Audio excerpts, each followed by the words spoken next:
Muy buenas tardes, bienvenidos a nuestro curso de cálculo integral y series. Seguimos nuestro segundo capítulo de integral de Riemann. Entonces hagamos un breve repaso de dónde estuvimos. En las clases anteriores estuvimos trabajando en la integral de Riemann y para eso el primer concepto importante era el de partición, que lisa y llanamente era una colección de puntitos, ¿cierto? Que iban a estar entre dos, en un intervalo cerrado AB, cerrado y acotado. Y esta colección de puntitos yo las voy a enumerar. Y el primero va a ser A y el último va a ser B. Y después de eso, voy a hacer de nuevo el mismo dibujito de siempre. Cuando yo tengo mi intervalo AB, si yo hago, por ejemplo, eso es una partición, voy a buscar el intervalo más largo que al ojo yo digo que es esto, y eso, ese tamaño es lo que se va a llamar el paso de la partición, que es simplemente el supremo de todos los tamaños. Ahora, ojo, como esto es una cantidad finita de puntos, esto es una cantidad finita de distancia, así que en realidad acá yo podría colocar incluso el máximo. ¿Ok? Es con la suma. A partir de una partición, uno puede tomar en cada elemento la partición. Volvamos con los monitos clásicos. Entonces ahora voy a mirar, eso es xy, eso es xy más 1. Y aquí tengo mi función que la voy a hacer a propósito discontinua.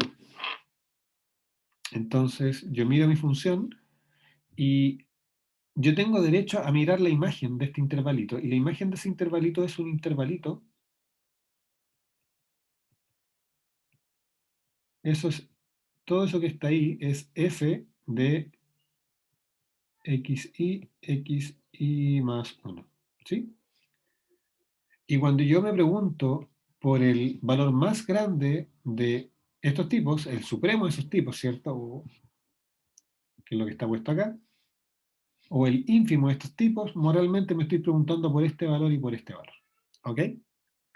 Ahora, ¿por qué eso no es tan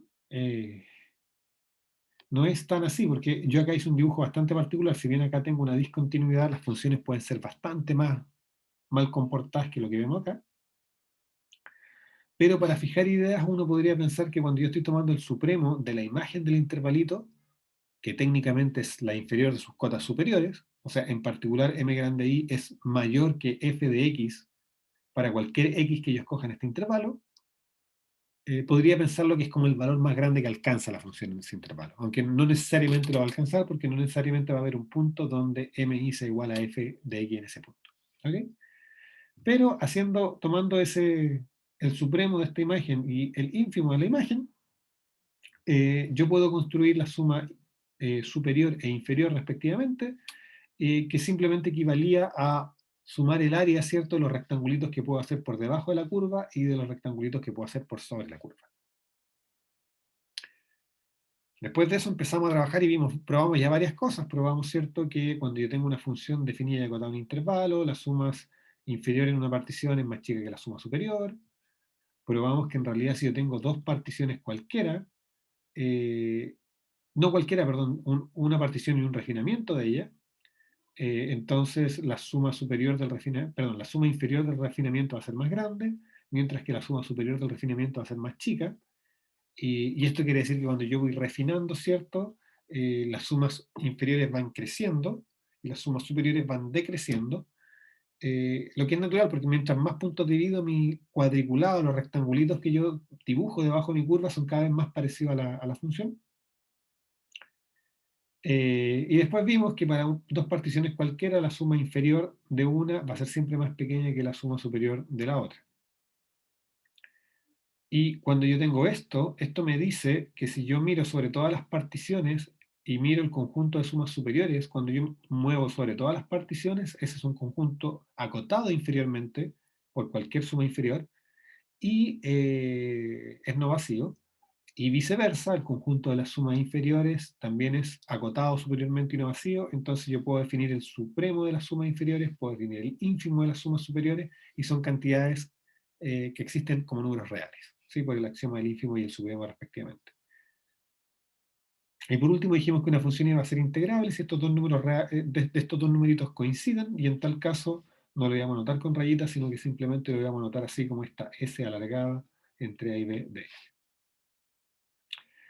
Después de eso, probamos que si yo tengo una función que está acotada, ¿sí? Por dos constantes, m y m grande, entonces la integral, eh, bueno, la cota menor de todo, global, ¿cierto? Es por el ancho del intervalo es más chica que la integral inferior, que la integral inferior es más chica que la integral superior, y que la integral superior es más chica que la cota superior en el intervalo por el largo del intervalo. Y después de eso probamos la condición de Riemann, que nos decía que una función iba a ser integrable si, solo si, yo podía encontrar para cualquier epsilon una partición que hiciera que la suma superior e inferior se parecieran tanto como esa tolerancia que yo me di. Y con esa caracterización, que es lo que se llama la condición de Riemann, probamos que toda función monótona es integrable y probamos que toda función continua era integrable. Y de esa forma la familia de funciones integrables nos crece un montón. Bien, entonces, como les decía, lo último que probamos fue que toda función continua era integrable. Y ahora, ¿qué se vamos a ver en la clase de hoy? Vamos a introducir un concepto bastante conocido, que es el concepto de suma de Riemann, y que básicamente nos dice que si yo tengo una función continua en un intervalito, entonces para todo epsilon va a existir un delta positivo, tal que si el paso de la partición es más chico que delta, la diferencia entre la integral de f en a y b y esta suma, que si se fijan, ya no es una suma inferior ni superior, eso es lo importante. Es ahí porque se llama suma de Riemann, esto es una suma de Riemann, es la función f que yo estoy tratando de integrar, evaluada en algún puntito cualquiera del intervalo, es más chica que epsilon. O sea, si se fijan, lo que estamos diciendo acá es que la integral yo la puedo aproximar tanto como yo quiera a través de sumas de esta forma, simplemente haciendo el paso de la partición lo suficientemente pequeño. ¿Ya? Entonces, tenemos que demostrar esto. Entonces, demostración. ¿Qué es lo interesante? Que esto nos dice que ya no es necesario preocuparse por cuánto vale el máximo, cuánto vale el mínimo, y está íntimamente relacionado a lo que discutíamos en la última clase, cuando yo les decía que cuando yo tengo una función continua, eso en una idea un poquito vaga, lo puedo entender como que en pequeñas vecindades, en pequeños intervalitos, la función no cambia mucho, entonces la diferencia que hay entre el máximo y el mínimo no es mucha, ¿ya? Está controlado, ese es el punto básico. Entonces, la demostración en realidad yo creo que es muy parecida a la demostración de que la función f es integrable. Eh, ya, la demostración, ¿qué es lo que nosotros sabemos? Nosotros sabemos que la función es Riemann integrable, ¿sí? Y si es una función Riemann integrable, sabemos que toda función continua es Riemann integrable y una función es Riemann integrable si se satisface la condición de Riemann. Entonces esto quiere decir que existe una partición P eh, tal que sucede lo siguiente, pues sucede que la suma superior de f en P menos la suma inferior de f en P, eso es más chico que epsilon. ¿Sí? Nosotros sabemos eso. Ahora, ¿qué es lo interesante? ¿Ah? Lo interesante es que esto uno lo podría graficar de la siguiente forma, ¿no? No olvidarlo. Que las sumas superiores son siempre más grandes, acá está. S, las sumas inferiores son siempre más pequeñas, va a estar por acá. Y lo que yo sé es que esto está a distancia epsilon. ¿Ok? Y además yo sé que la integral para una función integrable está siempre acá entre medio. Entonces por acá entre medio está la integral entre a y b de f. No sé exactamente en qué punto, pero lo que yo sé es que está ahí entre medio. ¿Sí? Porque la integral es igual a la integral superior, que era el ínfimo de las integrales superiores, y es igual a la integral inferior, que es el supremo de las inferiores, así que tiene que ser mantener esa relación cuando yo fijo una suma inferior y una suma superior. Ahora, si yo tomo esa partición, resulta que, noten lo siguiente, sea un xy' cualquiera en xy menos 1 y xy. O sea, miro el intervalito que hay entre xy menos 1 e xy y tomo un puntito cualquiera. Resulta que satisface lo siguiente, se pasa que f de xy tilde es más chico que mi, porque mi era el supremo de f en ese intervalito, y de hecho nosotros sabemos que se alcanza en algún punto, pero no importa, y es más grande que mi pequeño. Independiente de si alcanza o no, no tiene esa desigualdad, y esto nosotros lo podemos multiplicar por xy menos 1, y la desigualdad se va a mantener porque es una cantidad positiva, y tengo n de estas desigualdades que cuando las sumo siguen siendo ciertas. Entonces esto me dice que la suma inferior de f en p es más chica que la suma desde igual 1 hasta n de f de xy' multiplicado por xy menos 1, y eso es más chico que la suma superior. ¿Sí? Y ahora fíjense bien de que esto lo hicimos para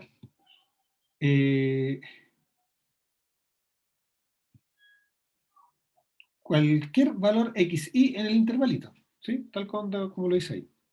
Y fíjense bien, estoy diciendo que este numerito está entre S grande y S chica. Entonces lo que estoy diciendo es que este numerito también vive en este intervalito, que es un intervalito de ancho epsilon. Por lo tanto, la distancia entre este numerito y este de acá es, por supuesto, más chica que epsilon. Claro, ¿y por qué en valor absoluto? Porque yo no sé si este va a caer acá o si va a caer acá. No tengo idea. No tengo cómo saberlo. Pero lo que sí sé es que vive en este intervalo. Y como el intervalo tiene ancho epsilon, cualquier par de elementos que estén adentro están a distancia menor que epsilon. ¿Ok?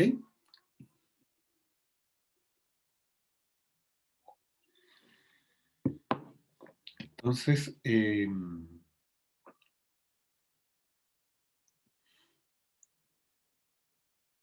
ahora, ¿qué pasa si yo tomo cualquier partición que tenga una... si ustedes se fijan, yo podría tomar como delta el paso de esta partición. ¿Qué pasa si yo tomo una partición más fina? eh, o una partición donde los puntos están más cerquita. Esa es la pregunta que me tendría que hacer. Y en realidad yo creo que ahí no cuesta nada imaginarse que eso es como equivalente a agregar más puntos. Si yo agrego más puntos, todo lo que hago es colocar los S y los S grandes más cerca, ¿no? Los S chicos y los S más grandes, ¿se acuerdan que cuando yo voy refinando los voy juntando?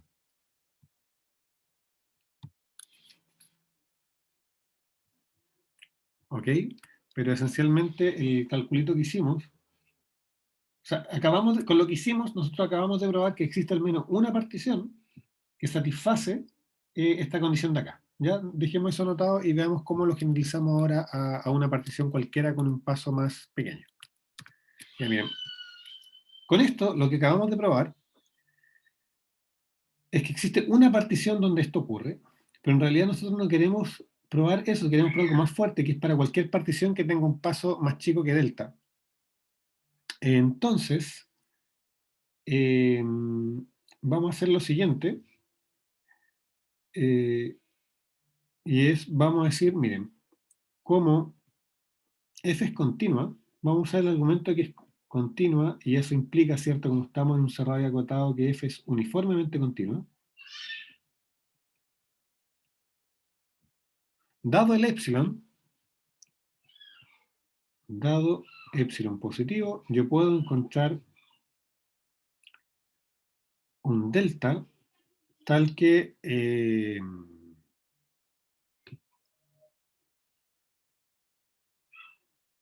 tal que si x menos, voy a escribir con otras palabras, lo voy a escribir con u menos v con otras variables, esta distancia menor que delta, eso implique que f de u menos f de v sea más chico que epsilon dividido por v menos a. Creo que esa era la constante que hacía la magia. ¿Ok? Si yo hago eso, pasa lo siguiente, pasa que, y consideramos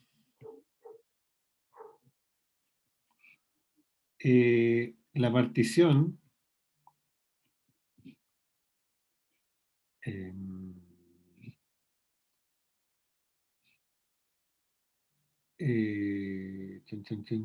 los puntos van a ser x, y, donde x, y va a ser igual a, entonces lo podría escribir así, x, y igual a más y veces delta, para i igual 0 hasta esencialmente b menos a partido por delta parte entera más 1, algo por el estilo.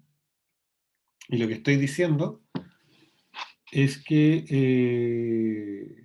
hasta ahí parte entera y x, llamémosle un n grande, va a ser igual a b. ¿Qué es lo que estoy diciendo? Estoy tomando mi partición, mi intervalo AB, esto es AB, estoy dividiéndolo en pedacito tamaño delta. ¿Y qué puede pasar? Que cuando avanzo a tamaño delta, el último no tiene por qué calzar con B, sino que puede quedar un poquito antes, entonces ahí le agrego el punto B. ¿Sí? Tomo todos los que están antes de ese valor y el punto B. Y esa partición satisface lo siguiente. Pues. Satisface que el paso de la partición es delta, ¿sí? El valor más grande que tengo es delta porque es más chiquitito. Y además puedo hacer el mismo ejercicio que antes y tengo que la suma inferior, o sea, perdón, la suma superior de f sobre esta partición menos la suma inferior de f sobre esta partición, eso es igual a la suma del máximo, que lo voy a simbolizar con un X gorrito arriba, para entender que el máximo, el punto donde se alcanza el máximo de f menos el punto donde f se alcanza el mínimo en el intervalito por x menos 1. ¿Sí? Esto es exactamente igual a lo que hicimos en la clase pasada. Y esto que está acá vale menos que epsilon, partido por b menos a. Y uno itera sobre suma, que es sale la constante, que es una telescópica, esto es más chico que epsilon. O sea, de esta manera se construye una partición casi equispaciada que hace que, de paso delta, que hace que la suma inferior y la suma superior esté acotada por epsilon. Y acá yo puedo repetir el argumento que les decía antes, o sea, yo tengo acá la suma inferior, perdón, sí, está bien, acá tengo la suma superior, la integral me queda al medio, ¿sí? Y esto tiene un ancho epsilon. Así que cualquier otro número que está acá al medio, esta distancia epsilon de la integral, dado que esta suma inferior, perdón, superior e inferior se construyen con el máximo que tomo, el punto donde tomo el máximo valor en el intervalito y el mínimo, cualquier punto que esté entre medio me va a generar una suma que está al medio, que es exactamente lo que hicimos aquí. Ahora, ¿cuál es la única diferencia entre este argumento que hice acá, donde decía MI y MI grande, y este argumento que hice acá? Que ahora yo sé que si yo tomo otra partición de un paso menor, va a ocurrir que esta cota va a seguir siendo válida. ¿Sí? ¿Por qué? Porque para todos los... Esta cota, fíjense aquí, la tengo para tipos que están a distancias menores que delta, están acotados así. Entonces, la distancia que hay entre cualquier suma superior y suma inferior con particiones que tengan ahora, por ejemplo, si refiero no con delta, sino con delta medios, por ejemplo, si hago esta misma construcción, pero acá le coloco delta medios, para esos puntos, cuando yo hago esta suma sobre ellos, también se sigue satisfaciendo esto y se sigue pasando la misma telescópica. Entonces eso me dice que para cualquier partición que tenga paso delta o menor que delta, va a seguir siendo cierto que su suma inferior y su suma, perdón, que su suma superior y su suma inferior están a distancia menor que epsilon, Y eso me dice entonces que cuando yo evalúo y hago la suma de Riemann, evaluando en un puntito del intervalo, de nuevo me va a quedar este mismo dibujo. Lo que acabo de hacer es mostrarles que este dibujo vale sin importar si estoy en una partición particular P o estoy en cualquier partición que satisfaga, que cumpla esta condición. ¿Sí? De hecho, podría haberlo escrito así. En vez de darme esta partición concreta, podemos decir, mira, voy a darme cualquier partición que tenga un paso menor que delta. Entonces, cuando yo evalúe en 2 puntos dentro del intervalito, van a estar a distancia menor que delta. Así que va a valer esta cota, digamos, epsilon partido por b menor. Voy a poder sacarlo, voy a hacer la telescópica y me va a mostrar que este monito que hice para un caso particular vía la condición de Riemann, para el caso de funciones continuas lo puedo hacer más fino y no me vale solo para esa partición, sino que me vale para cualquier otra partición que tenga un paso menor que delta. Ya bien. Recapitulemos. Y esto es re importante que lo notemos la diferencia. El teorema lo que nos está pidiendo es que para cualquier partición con un paso menor que un delta que yo tengo que encontrar, se satisfaga esto. De la condición de Riemann, directamente uno encuentra que para cada epsilon yo puedo encontrar alguna partición donde pasa esto que está acá, y esto no tiene nada que ver con que no me pide la continuidad. Entonces quizás, si quisiéramos así como hacer un énfasis pedagógico, aquí notamos la diferencia. ¿Sí? Acá no estoy hablando de todas las particiones, estoy hablando de una en particular, y lo puedo obtener para una en particular porque... y para eso no necesito la continuidad. Sin embargo, acá lo que me pide es otra cosa, y para probar esa otra cosa sí necesito que la función sea continua, porque lo que voy a probar es que hay un umbral, que si yo hago particiones más finas que ese umbral, entonces la integral de la función yo la puedo aproximar por esta suma de Riemann a esa tolerancia que yo me di de antemano. ¿Sí? Y la gracia es que es para cualquier partición en ese umbral. Entonces, para ello hay que ser un poquito más fino, y la forma de verlo es lo siguiente. Como yo tengo que f es continua, eso implica que f es uniformemente continua, y eso me dice que si yo me doy un epsilon, yo puedo encontrar un delta positivo, tal que cada vez que yo tengo 2 puntos a distancia menor que delta, la distancia entre las imágenes va a ser más chica que lo que yo quiera, en particular más chica que epsilon partido por b menor. Ahora, más que considerar esta p, olvidémonos de esa p particular y pensemos simplemente que p es cualquier partición que tiene un paso menor que delta. Si P es cualquier partición que tiene un paso menor que delta, eso significa que 2 puntos consecutivos están siempre a distancia menor que delta. Si yo hago la diferencia entre la suma superior en esa partición y la suma inferior en esa partición, lo que va a ocurrir es que eso es, la suma superior es el valor más, el supremo de la imagen, ¿cierto? Del intervalito, pero en el caso de las funciones continuas, yo sé que existe un valor donde la función alcanza el máximo, así que lo reemplazo. Existe un valor donde la función alcanza un mínimo, así que lo reemplazo. Fíjense que aquí lo noté como x gorrito arriba y x gorrito hacia abajo para entender que es el x donde f es más grande en todo el intervalito, donde f es más chica en todo el intervalito. Y así me doy cuenta que la diferencia entre la suma superior y la suma inferior es la suma superior menos la inferior. Bueno, junté la sumatoria, factorizo la parte común, y me queda este término que está acá. F evaluado en el máximo, el máximo que alcanza f en el intervalo, menos el mínimo. Pero ¿qué es lo que pasa? Que x gorrito arriba y x gorrito abajo, ambos viven en el intervalito que yo sé que están a distancia menor que delta, por lo tanto, esta diferencia en valor absoluto es más chica que epsilon sobre b menos a. Lo saco le pongo valor absoluto a esto, le pongo valor absoluto a esto lo acoto por epsilon partido por b menos a, lo saco de la suma, y ahora lo que me queda es una suma telescópica. Perdón, necesito tomar valor absoluto porque esto es positivo, porque esto es más grande que esto.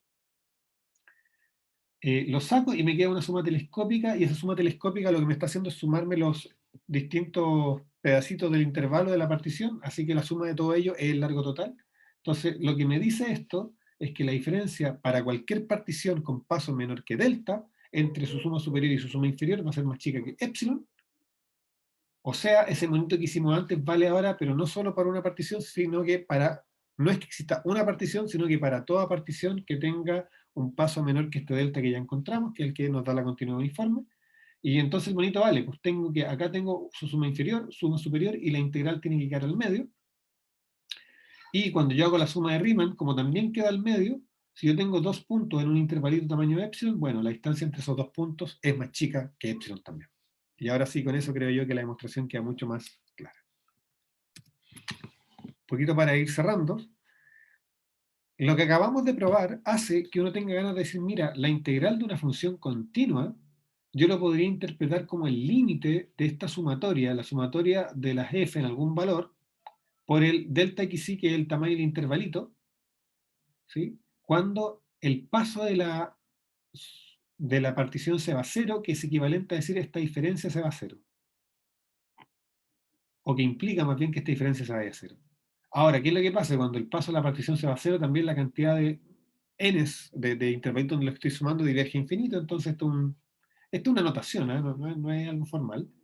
Pero cuando yo lo escribo así, uno dice, ah, mira, yo podría decir que esto que está acá converge a esta suma alargada de f evaluado en x con respecto a de x. Y seguramente ustedes la notación de x la han visto por ahí, le han contado que es una cantidad infinitesimalmente pequeña, ¿cierto? Y en el fondo, cuando estamos integrando, lo que estamos haciendo es sumar esa área de base infinitesimalmente pequeña por la altura que está dada por f de x. Pero eso es una notación, ¿eh? O sea, la integral, este objeto que está acá sigue siendo el mismo que está acá, y uno lo anota así, porque en particular, para las funciones continuas, la integral uno la puede recuperar, ¿cierto? Como, digamos, el límite cuando el tamaño de la partición se va a cero de estas sumas. ¿Ok? Para redondearlo un poquito, vamos a probar que la función x cuadrado es integrable. Creo que esto ya lo hicimos más o menos, ¿no? ¿Se acuerdan? Pero bueno, podemos hacerlo porque ¿cuál es la gracia? Que ahora ya no voy a hablar de sumas inferiores ni sumas superiores, simplemente voy a calcular una suma de Riemann. Voy a decir, bueno, sería la suma desde i igual 1 hasta n de xi al cuadrado. Sé que puedo tomar cualquier valor que yo quiera por xi menos 1, donde la partición que voy a tomar es la partición simplemente donde los puntos son de esta forma, son de la forma i por b partido por n, para ir desde 0 hasta n. ¿Sí? Y con eso, esto es igual a la suma de i cuadrado por b cuadrado partido por n al cuadrado por b partido por n, y eso nos da b cubo partido por n cubo por la suma de i cuadrado desde i igual 1 hasta n. Bueno, y esa suma es conocida. Esa suma uno la puede calcular haciendo el típico truco de la telescópica, y esto va a ser b cubo partido por n cubo por n más 1 por 2n más 1. Y todo esto dividido por 6. Y en realidad, acá arriba lo único que me importa es el coeficiente del término con n cubo, porque como voy a tomar un límite con n infinito, que es lo mismo que decir hago el paso a la partición donde era 0, entonces esto va a ser b cubo partido por n cubo por, fíjense que me queda n por 2n, o sea, 2n cubo dividido por 6, más, y acá voy a colocar algo que es de orden n cuadrado, uno grande de n cuadrado, y ustedes que están haciendo entre los algoritmos saben que o n cuadrado cuando lo divido por n cubo, eso se va a cero. Entonces, y esto cuando n se va a infinito, converge simplemente a b cubo tercios.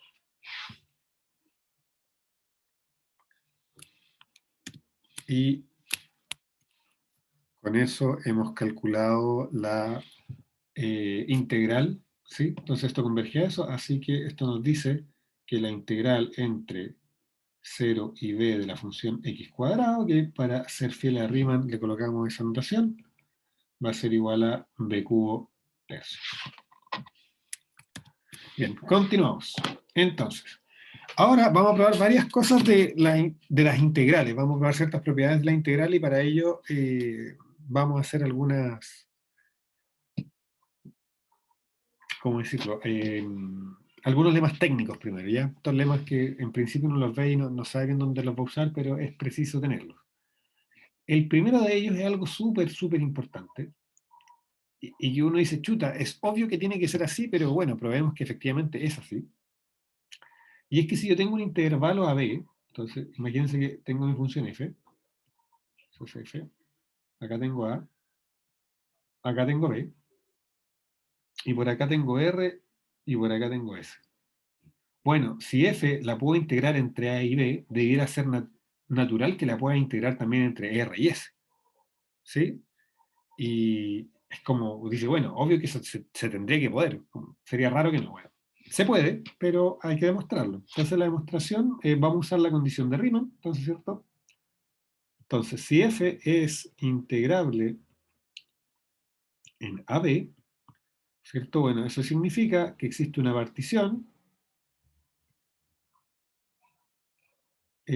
tal que la suma superior de f en esa partición menos la suma inferior de f en esa partición, eso es más chico que epsilon. Esa es la condición de Riemann. ¿Sí? Para todo epsilon, entonces sea un epsilon mayor que 0. Entonces, básicamente, lo que vamos a hacer en esta demostración es ver que si f cumple la condición de Riemann en AB, también cumple la condición de Riemann en RS. ¿Ya? Entonces, nos damos un epsilon y queremos encontrar una partición de RS que satisfaga esto mismo. ¿Ok? Entonces me doy mi epsilon. Como f es integrable entre a y b, encuentro mi partición entre a y b que satisface eso. Y ahora digo yo, bueno, esta partición no tiene por qué incluir a R y S. Entonces, como no tiene por qué incluirlo, uno dice sea P tilde igual a P unión RS.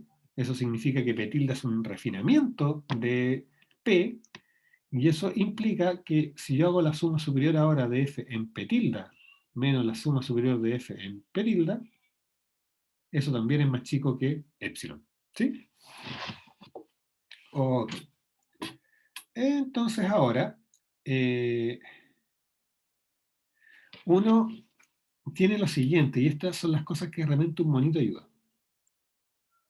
Yo tengo acá A, acá tengo B, por acá tengo R, por acá tengo S. Voy a pintar con rojo la partición original. La partición original, digamos que era así.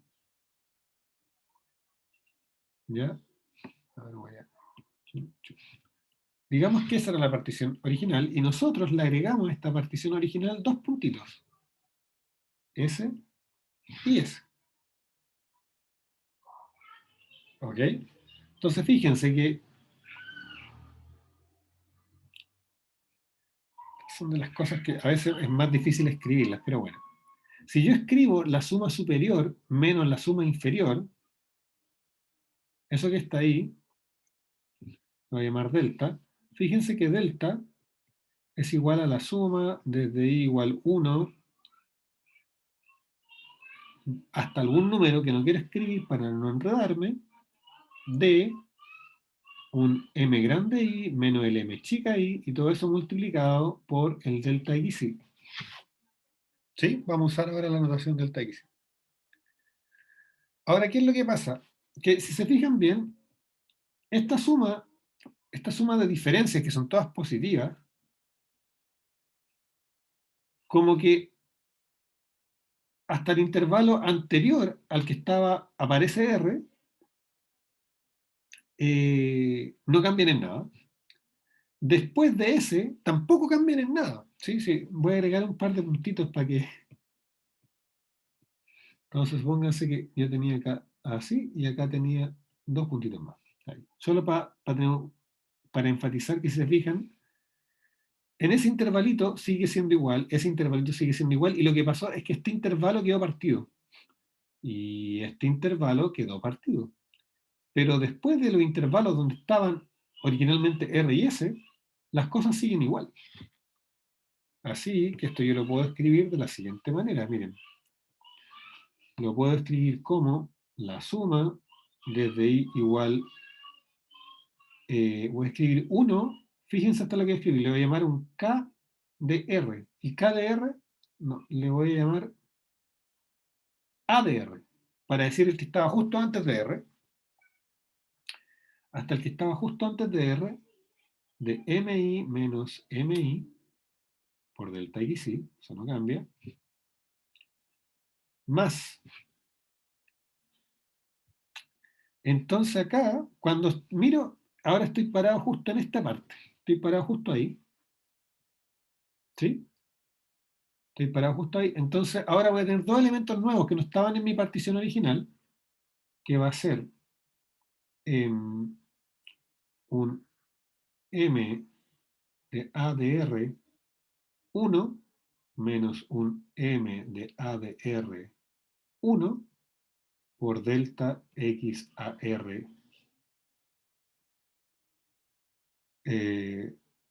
por esencialmente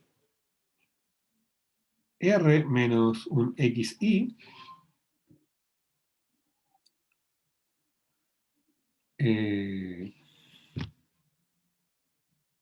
lo que acabo de decir es que miren, hasta aquí voy igual, acá agrego un intervalito, entonces puse esa diferencia, agrego otro intervalito, necesito la otra diferencia, M2 de ADR menos M2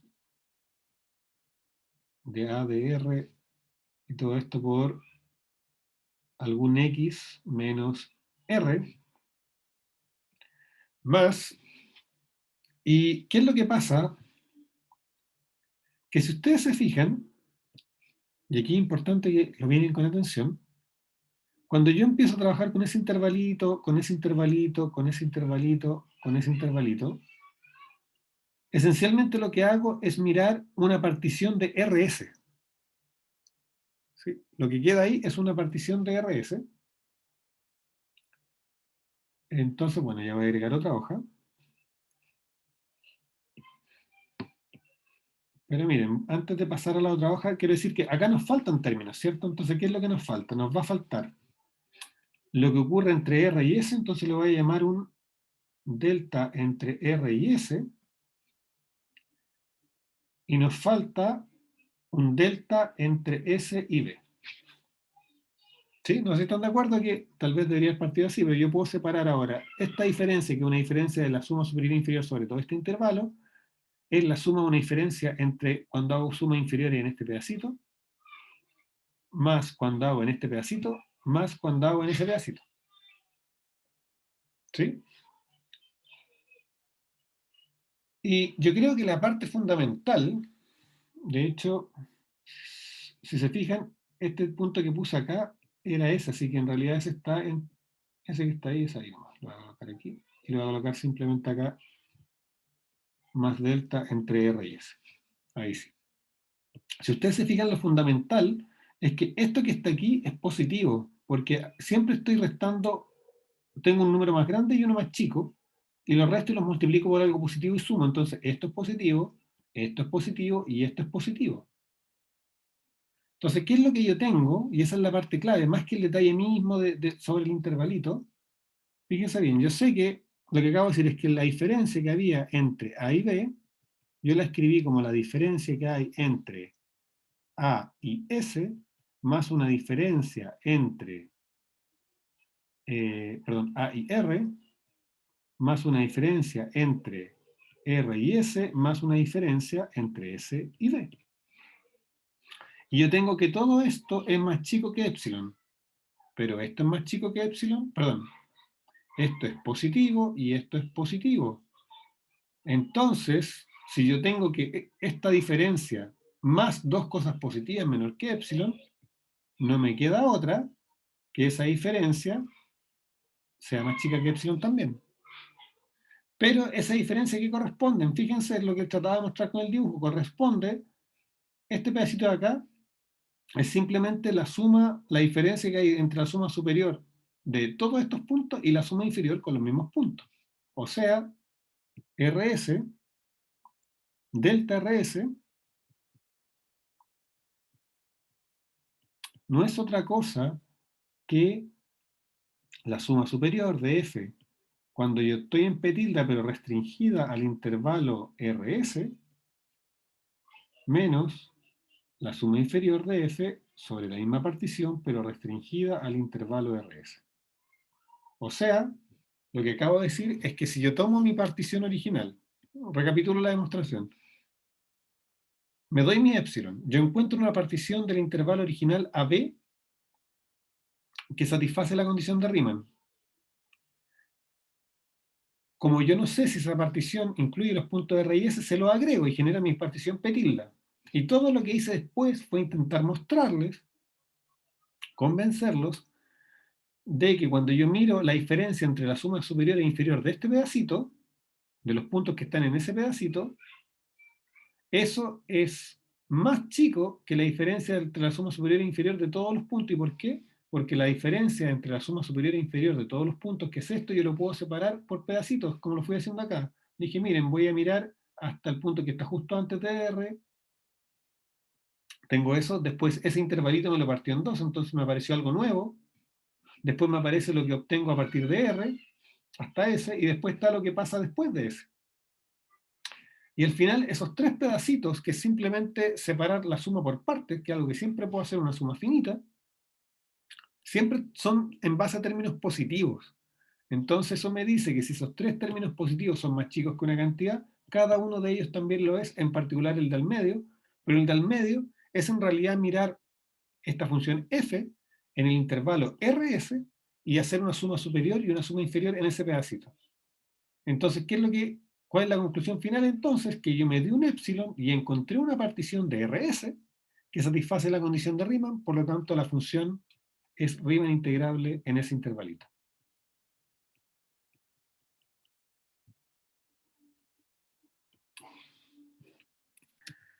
Ya, seguimos. Entonces, ahora que sabemos que cuando tengo una función que es integrable en un intervalo, inmediatamente es integrable en sus subintervalos, vamos a probar algo que va más o menos en la misma dirección y que nos va a permitir separar por intervalo al integrar. Entonces, pero para eso primero vamos a probar lo siguiente, que si yo tengo una función que está definida y acotada en un intervalo AB y tomo un punto entre medio, entonces la integral inferior de f va a ser más grande que la suma entre a y b, va a ser más grande que la suma de las integrales inferiores entre a y c y luego entre c y b. O sea, lo que estamos haciendo es, tengo acá mi función f, acá tengo a, acá tengo b y acá tengo c, y lo que estoy diciendo es que la integral inferior en este trozo más la integral inferior en este trozo es más pequeña que la integral inferior entre ambos.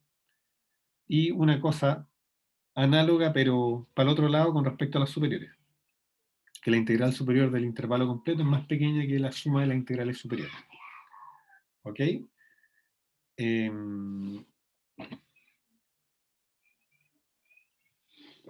Bien, vamos a hacer la demostración.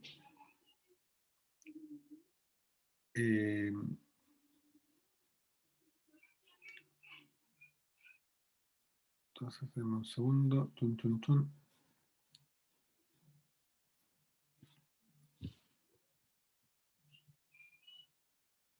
Entonces,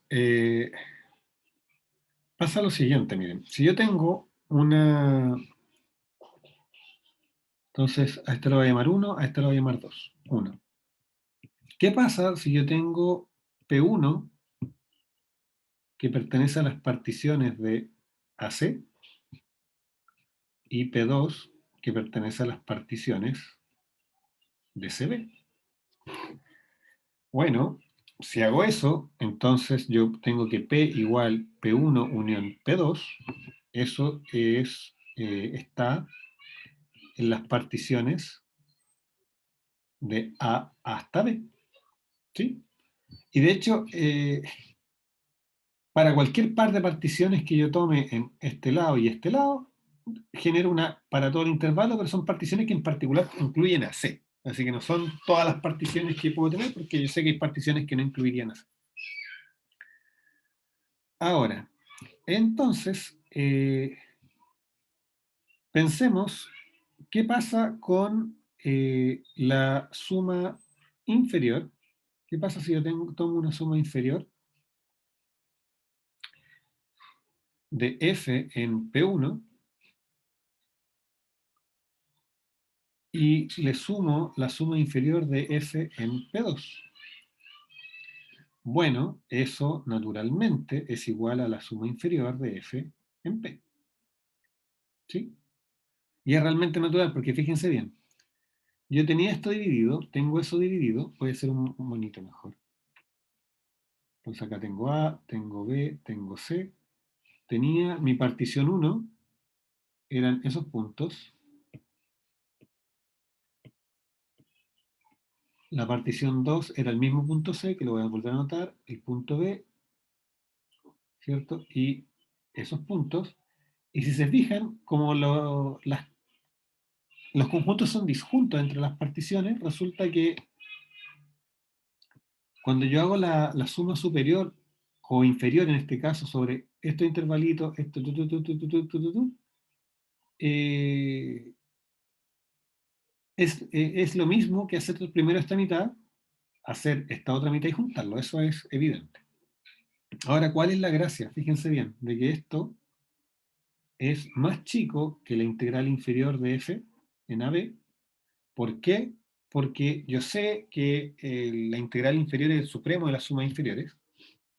Así que lo que he producido es la siguiente desigualdad.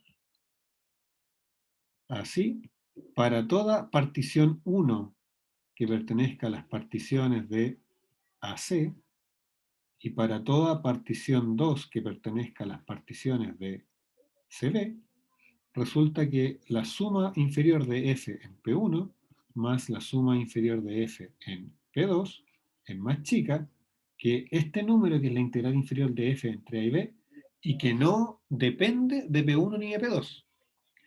Entonces, como esta cantidad de acá no depende ni de P1 ni de P2, y esta cota se tiene para todo P1 y para todo P2,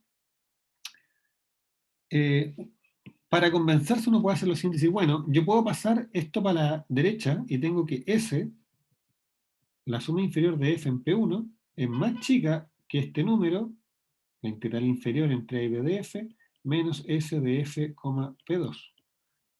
¿Sí? Tengo un P2 fijo, para cualquier P2 fijo esto se cumple, y fíjense que esto se cumple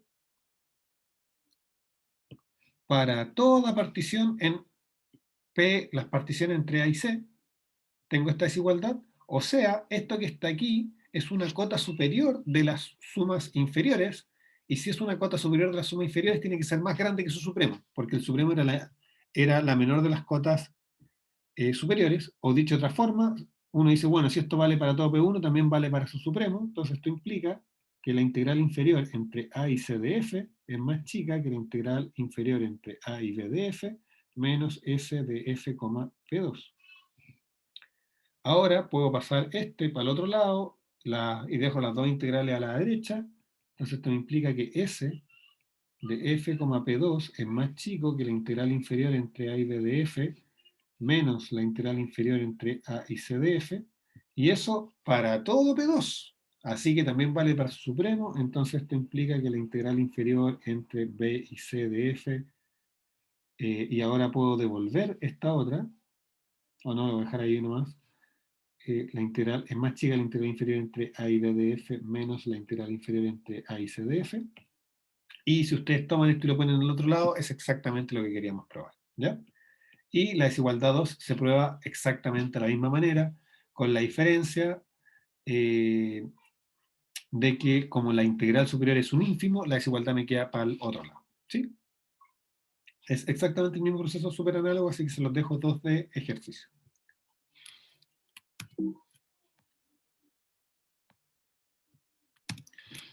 Seguimos. Ahora vamos a probar una propiedad bien parecida, pero o simétrica. Ahora, en vez de estar considerando que vamos a dividir el intervalo, lo que vamos a probar es que si yo estoy sumando funciones, supongan ustedes que tenemos dos funciones definidas y acotadas en un intervalito, f y g. Vamos a ver, por ejemplo, que si yo tomo la suma de f con g y calculo su integral inferior, eso resulta ser más grande que la suma de las integrales inferiores de cada una por separado. Y en el caso de las sumas superiores pasa al revés, resulta ser más chica que las sumas superiores por separado.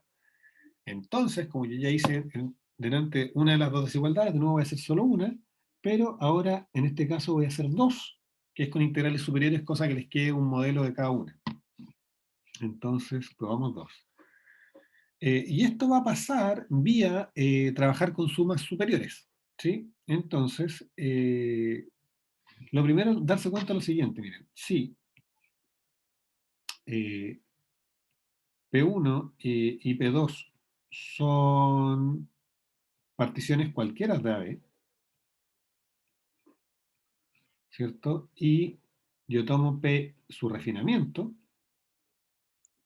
se va a cumplir que lo siguiente, pues, la suma de F en P1, la suma, perdón, estaba haciendo con sumas superiores, la suma superior de F en P1, ¿cierto? Yo sé que va a ser más grande que la suma superior de F en P, porque las refinamientos achican las sumas superiores, la suma superior de G en P2 va a ser más grande que la suma superior de F, perdón, de G en P, porque para ambas particiones, refinar, y para ambas funciones, refinar hace que las sumas superiores se achiquen.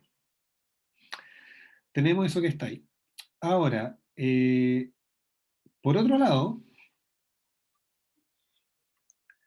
cuando yo tengo una partición,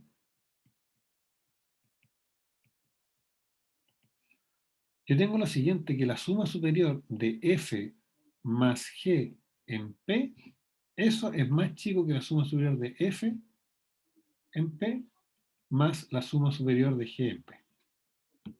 ¿Sí? Vamos a ver inmediatamente por qué. Tiene que ver con uno de los problemas que está puesto en la tarea, cuando yo tomo supremo de cosas, de sumas, eso es más chico que la suma de los supremos. Entonces, en efecto, eh, es por lo siguiente. Si yo pienso cuánto vale MI de F más G, que eso es el supremo para X entre XI menos 1 y XI de F más G de X, eso nosotros sabemos que es menor o igual que el supremo para X en XI menos 1 y XI de F de X más el supremo de X en el mismo intervalito de G de X. Eso ya lo probaron ustedes en su tarea, lo saben. Y entonces, usando la misma notación, esto nos diría que esto es más chico entonces que MI de F más MI de G. Y eso implica entonces que si yo esta desigualdad la multiplico en cada i por delta xi, que S de F, G, perdón, de F más G en una partición fija, eso es que es igual a la suma de MI de F más G por delta xi, eso es menor o igual que la suma de MI de F más MI de G, todo eso multiplicado por delta xi, y eso puedo separar, ¿cierto? Y me queda simplemente la suma superior de F en P más la suma superior de G en P. ¿Ok? Dicho eso, fíjense lo que nos pasa entonces. Así, a lo que llegamos es lo siguiente entonces, que la suma superior de F más G en P, que era menor que la suma superior de F en P, más la suma de G en P, pero si volvemos al inicio, fíjense que la suma de F en P1 es más grande que la suma de F en P, y la suma de G en P2 es más grande que la suma de G en P, perdón. Esto es más chico que la suma de F en P1 más la suma de G en P2. ¿Y por qué es tan importante hacer esto? Porque de esa manera, esto nos quedan cantidades que no dependen una de la otra. Aquí, como tengo la misma partición, están relacionadas en algún sentido. Pero nosotros sabíamos algo más. Nosotros sabemos que este es más chico que la integral superior de F más G en AB. ¿Por qué? Porque la integral superior era el ínfimo de todas las integrales, de todas las sumas superiores. Así que lo que estamos diciendo es que para toda partición P1 y P2 que vivan en las particiones entre A y B, se cumple que la integral entre A y B, la integral superior de F más G, es más chica que la suma superior de F en P1 más la suma superior de G en P2. Y si se fijan, llegamos a una situación súper análoga a la anterior. Y esencialmente acá lo que nos dice, bueno, esta cantidad no depende de P1, esta cantidad no depende de P1, así que si esta cota vale para cualquier partición 1, significa que vale para el ínfimo. Así que esto va a implicar que la integral superior entre A y B de f más g sea más chica que la integral superior de f, perdón, entre A y B, más la suma entre g de P2. Y ahora de nuevo me digo, esta cantidad no depende de P2, esta cantidad no depende de P2. Si esta cantidad, esta desigualdad vale para cualquier P2, entonces también vale para el ínfimo esta cantidad cuando considera con respecto a P2. Y ahí concluye entonces que la integral superior entre A y B de f más g es más chica que la integral superior entre A y B de f más la integral superior entre A y B de g. Y con eso habríamos probado el teorema. ¿Ok? Para terminar, vamos ahora a probar el siguiente teorema, que dice que si tenemos una función integrable entre A y B, entonces además f va a ser integrable entre A y C y D. Eso ya lo sabemos del lema, la primera parte. Ahora lo que vamos a probar es que el valor de esas integrales son iguales y al revés. Sabemos que f es integrable. El 2 es más interesante porque fíjense que sabemos que f es integrable en los dos subintervalos y queremos ver que f es integrable en todo el intervalo y que también vale la fórmula.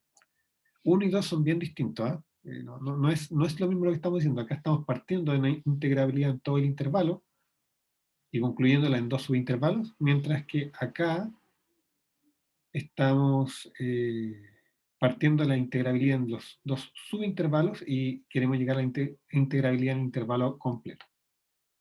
¿Ok? Entonces ahora fíjense que para 1 podemos volver acá. Nosotros tenemos estas condiciones. Fíjense que si nosotros sabemos que f es integrable entre a y b, significa que este número y ese número son iguales. ¿Sí? Entonces, con eso, como ya tenemos además que este número y este número son iguales, porque ya probamos en el lema anterior de que f era integrable en subintervalos de AB, y que este número es igual a este número, esencialmente juntamos estas cosas y nos da el primer término. ¿Sí? O sea, el punto 1 del teorema es realmente recapitular las cosas que hicimos en los dos lemas anteriores. ¿Ya? Entonces, para 1, entonces ya sabemos que son integrales. Para 1 solamente necesitamos ver que la fórmula vale. Entonces, ¿qué cosas sabemos nosotros? Nosotros sabemos que la integral inferior entre a y b de f, volvamos atrás, acá, la integral inferior entre a y b es más grande que la suma de las integrales inferiores por trozo. Eso es más grande que la suma de las integrales inferiores.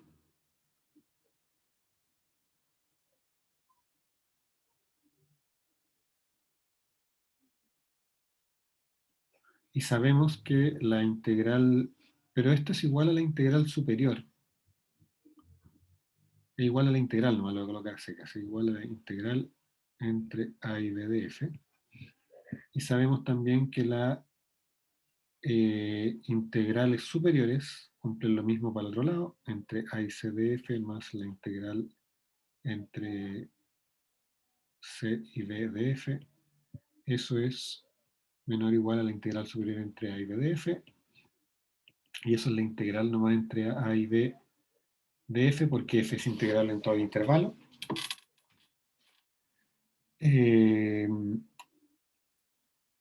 Así que, ¿qué más sabemos? Sabemos que este es igual a S. Entonces, si ustedes me permiten, podemos...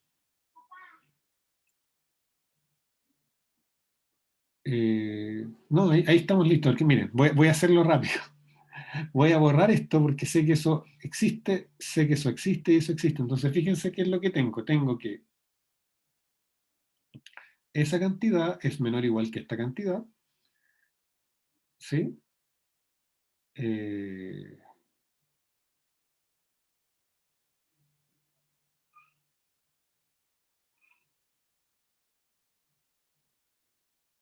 parece que lo escribí mal, ¿no? Claro, esta era para el otro lado, perdón. Volvamos. Lo que yo sé es que en el caso de las integrales superiores, perdón, la suma de las integrales superiores es más grande que la integral superior completa. Por eso no me resultó. Entonces, esta era para el otro lado. Ahí sí. Entonces yo sabía eso, pero como sé que todas las cosas son integrables, yo tengo derecho a borrar eso y borrar eso. Entonces, y ahora sí, lo que les decía. Esta cantidad es más grande que esas dos, que esa suma, y después tengo que esa suma es más grande que la misma cantidad, o sea, las dos cantidades son iguales, ¿cierto? O sea, esto implica que la integral entre a y b de f es igual a la integral entre a y c de f más la integral entre c y b de f. ¿Ok? Eso es simplemente utilizar todo lo que ya sabíamos. El punto 2,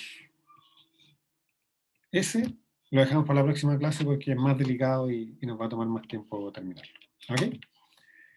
Entonces, con eso damos por terminada la clase.